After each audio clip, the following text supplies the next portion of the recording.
Certainly a decrease in dependency. Okay. How you gonna measure that?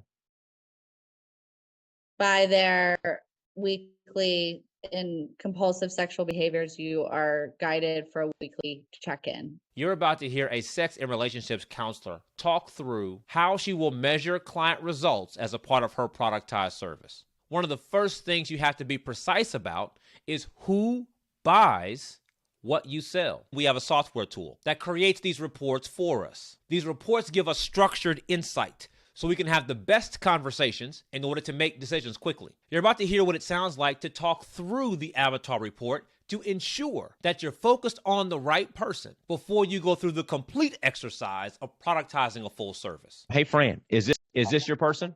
Is this him? Yes. Okay. How do you know it's him, Fran? He looks a little older than 34, not to place judgment, but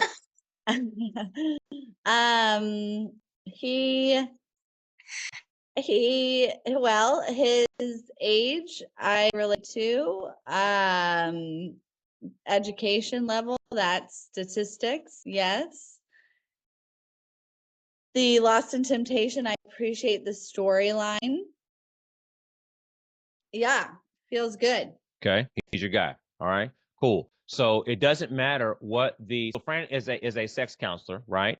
And it doesn't matter what Fran's expertise is. Her avatar has to admit to having a problem. Period. And what we have here is admission, right? We have the problem, we have the pain, we have the alternative. His alternative is seeing a therapist.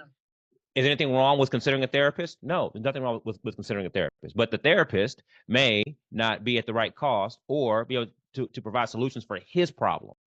Those are the kinds of things that he would say. This next part, again, I'm going faster, like I promised. This next part here is the part where I want to make sure that Fran is clear and comfortable. So, Fran, in your service, we got to do something for this gentleman in the first 7 days. We have to give him momentum, give him movement in the first 7 days. Which of these things makes the most sense for you to provide, or something else perhaps? All of these really relate, Alze. I met with my TED Talker last week, Mm-hmm. and she's going to look at my tools and formulate a curriculum like this. So Okay. it's exactly this measurable information is exactly like what I would present to someone. Okay, pick one. Right now, pick one. The coping tool is fine. I'm Right. holistic enough. The coping tools. Where? Give me the number. First 3. one. Sorry, Alze. Oh, one. Okay. So now what this means, I'm gonna move on from here. What this means is that you would have a kit that he could receive and use in 7 days. Now, when we read this, right? When we read this, we say kit. We'll be at Home Depot buying hammers and nails and screwdrivers and screws to create this whole entire kit, this 50-part kit. The kit doesn't have to be this big complicated thing. The kit could be a sheet of paper, right? The kit can be a very simple idea. The idea is to give him alternatives to using his typical coping mechanisms. That's the point. That's the point. Do you hear what I'm saying? Yeah. Okay. So he needs a tool. He doesn't have to have this big complicated thing. You can call it a toolkit, that's fine. But he gets it now, he receives it now, and he can use it now. That's the part as a business coach that I'm leaning on us about. Is that something happens immediately that he can consume it now. He's not waiting for value. He gets it off, in the very, very beginning. Okay, Fran. So now at the end of 30 days, there's a metric that you have to move. There is a number he's going to hold you accountable to. Which of these things can you be held accountable to? Certainly a decrease in dependency. All right. How are you going to measure that? By their weekly in compulsive sexual behaviors, you are guided for a weekly check-in of like your temptations and how you feel and all that. So I think we could clearly see in our check-ins. Okay. I'm asking you, is this like a score from 1 to 10, or is this like a number of days in a row that you're counting?